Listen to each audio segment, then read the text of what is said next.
جی السلام علیکم ورحمۃ اللہ وبرکاتہ۔ میری پارٹی میں میر جعفروں اور میر صادقوں کی کوئی گنجائش نہیں ہے۔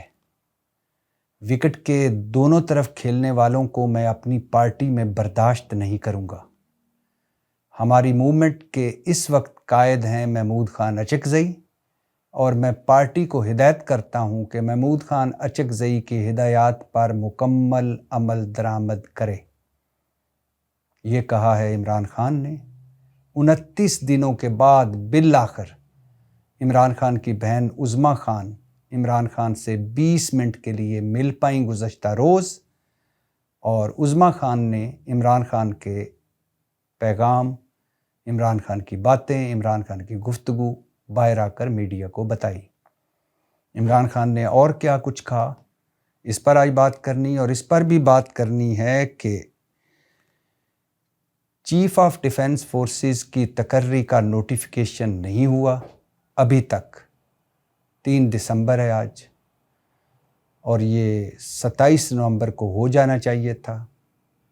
حکومتی وزراء کہہ رہے ہیں کہ یہ چائے کی پیالی میں طوفان لانے کی کوششیں مت کریں، کہ کیا سرائیاں مت پھیلائیں، افواہوں کا بازار مت گرم کریں، سب کچھ معمول کے مطابق ہے۔ لیکن ہمارے صحافی دوست جو بڑے باخبر ہیں، وہ اپنی اپنی کہانی سنا رہے ہیں۔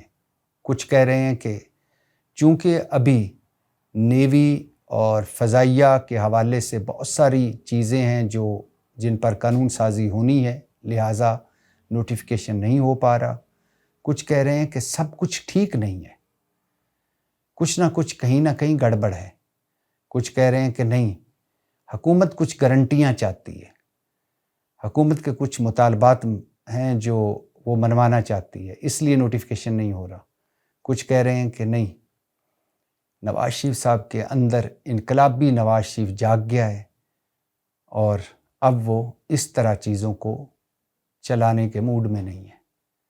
ابصار عالم صاحب کا بھی تجزیہ سامنے آیا۔ ابصار عالم صاحب کہتے ہیں کہ سول سائڈ اور کچھ دیگر لوگوں کی رائے ہے کہ چیف آف ڈیفنس فورسز کے عہدے کو آرمی چیف کے عہدے کے ساتھ نکتھی نہیں کیا جانا چاہیے۔ وزیر اعظم یا پارلیمنٹ کے پاس یہ اختیار رہے کہ وہ کسی بھی فورس کے چیف کو چیف آف ڈیفنس سٹاف تعینات کر سکے۔ فوج اور سول حکومت کے درمیان اختلاف اب تک موجود ہے۔ میں عمران خان کے دور اور اب اس بات کا حامی ہوں کہ 1 پیج رہنا چاہیے، 1 پیج پر ہونا چاہیے، ہماری اسٹیبلشمنٹ کو بھی اور ہماری حکومت کو بھی، کیونکہ ہمارے مسائل اتنے بڑے ہیں: قرضے، مہنگائی، غربت، بے روزگاری، دہشت گردی، نفرت، تقسیم، اور اوپر سے معاشی بدحالی۔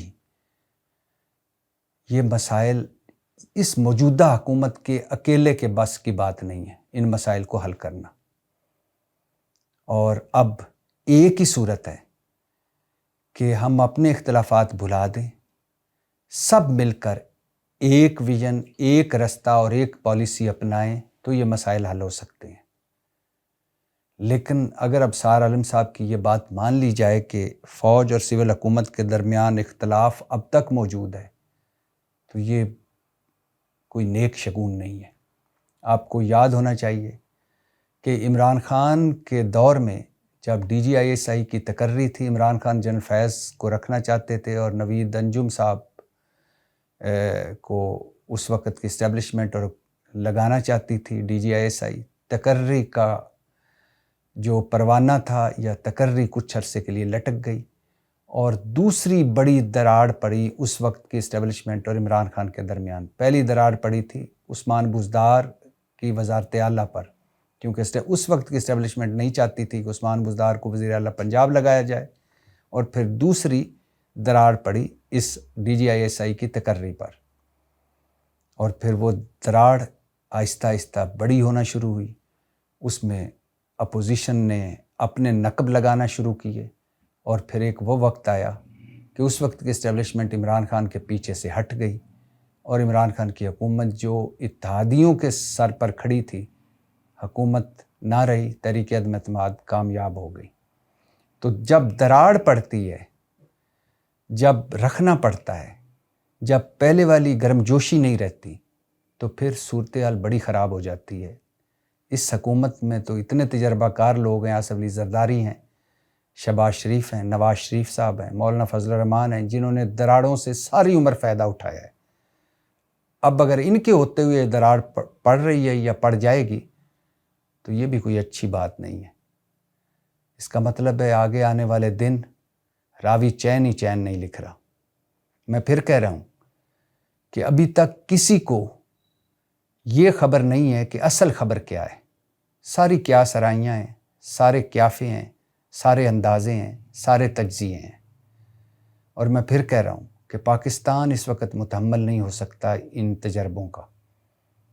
حالانکہ مجھے پتہ ہے کہ یہ حکومت جعلی مینڈیٹ پر آئی ہے, فارم 47 کی حکومت ہے. عمران خان اور پاکستان تحریک انصاف سے بلہ چھینا گیا, پارٹی توڑی گئی, باقی جو پارٹی بچ گئی ان میں سے بہت سارے جیلوں میں, بہت سارے انڈر گراؤنڈ روپوش, اور پھر مینڈیٹ کا چھن جانا, مخصوص نشستوں کا چھن جانا, سیاسی سپیس کا چھن جانا, اور ہزاروں مقدمے, پرچے, گرفتاریاں, جیلیں, حوالاتیں. مجھے پتہ ہے یہ سب کچھ ٹھیک نہیں ہوا, لیکن اس کے باوجود میں یہ کہنا چاہتا ہوں کہ اس وقت ملک ان افواہوں اور قیاس آرائیوں کا اور اس محاذ آرائی کا متحمل نہیں ہو سکتا.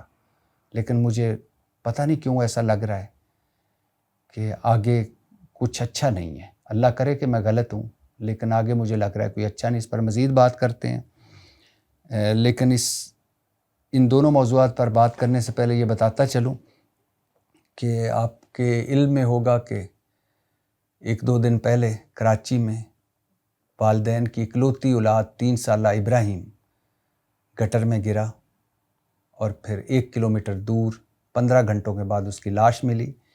لیکن یہ کوئی پہلا یا آخری واقعہ نہیں ہے کراچی میں, یا یہ کوئی پہلا سانحہ یا حادثہ نہیں ہے کراچی میں.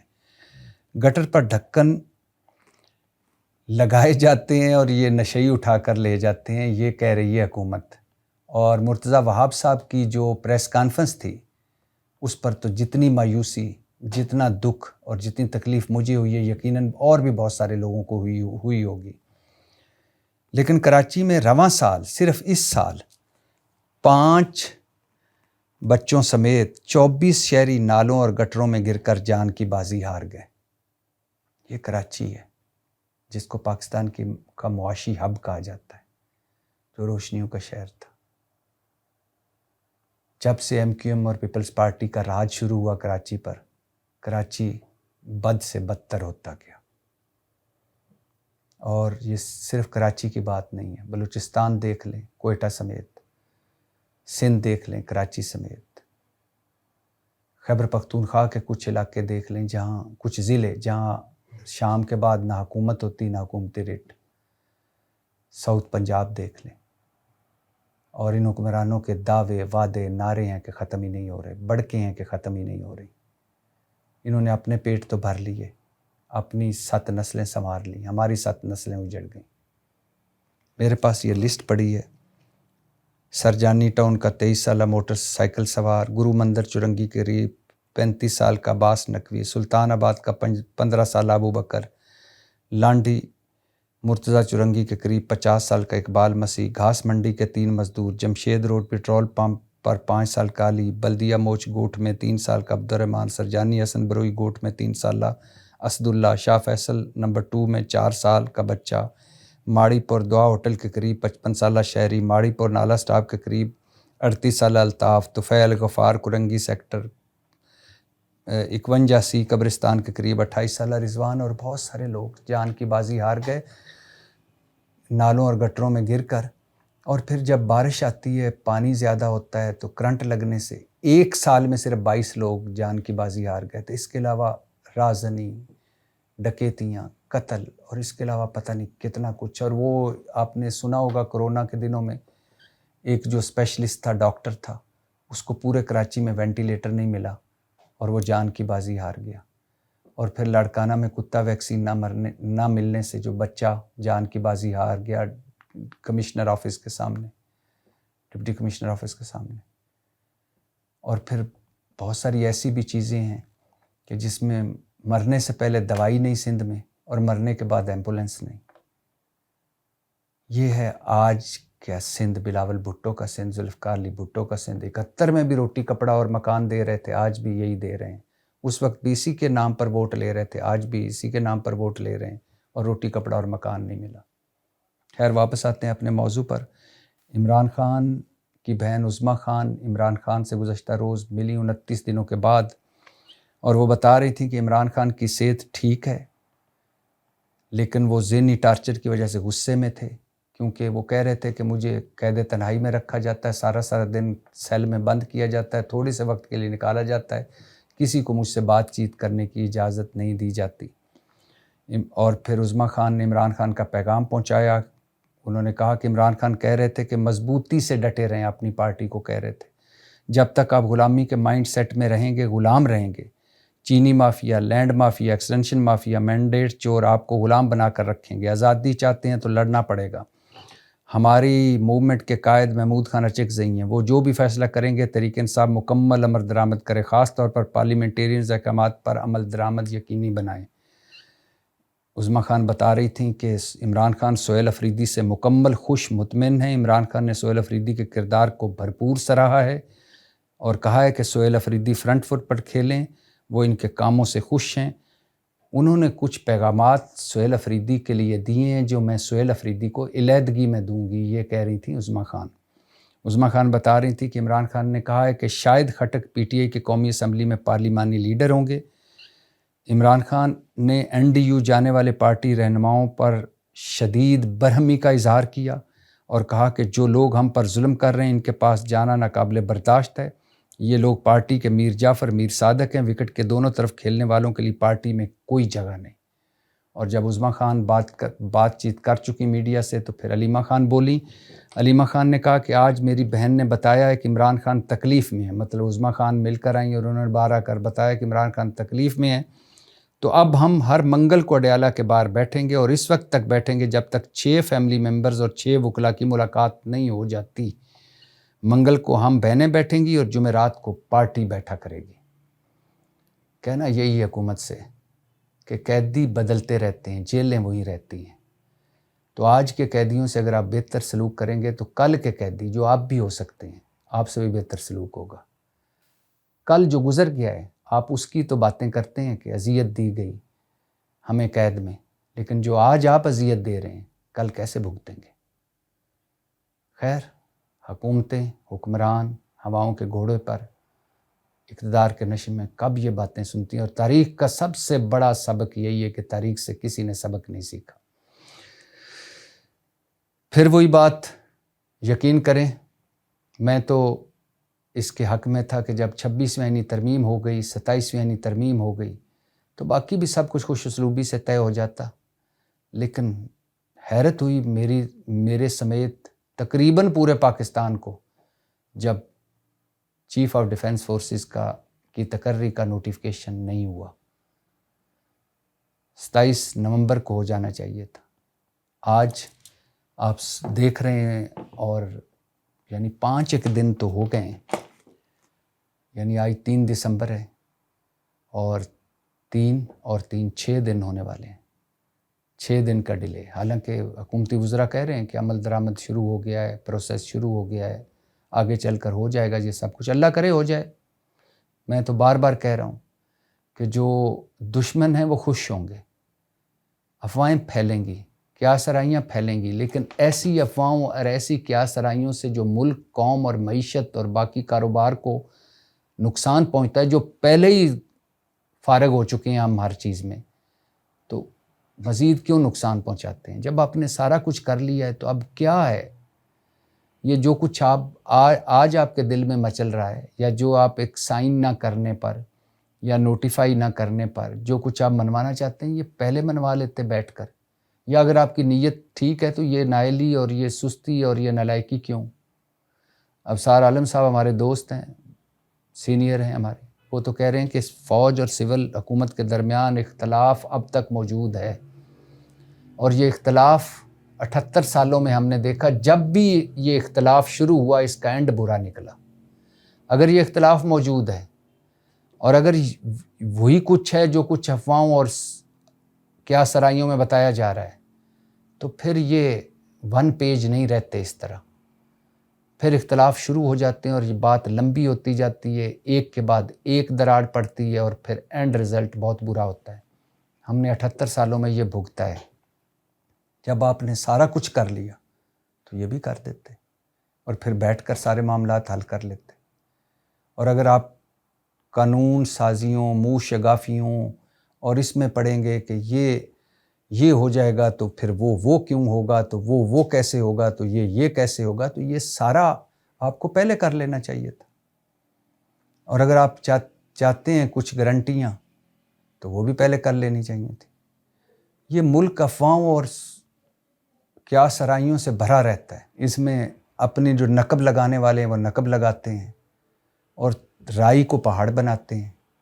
اور جب حکومت اس طرح کا اتنا امپورٹنٹ عہدے کا اتنا امپورٹنٹ کام اور آخری مرحلے پر آ کر اس طرح روک لے گی کہ شہباز شریف صاحب بحرین سے لندن سے واپس نہ مشترکہ اجلاس پارلیمنٹ میں آئے اور سری لنکا میں جو نقصان ہے اس اجلاس کی صدارت کر رہے ہیں, پورا ملک اور کیا سرائیوں میں ہے اور افواہوں میں ہے, تو پھر یہ افواہیں اور کیا سرائیاں تو پھیلیں گی. یہ کسی صورت ٹھیک نہیں ہے.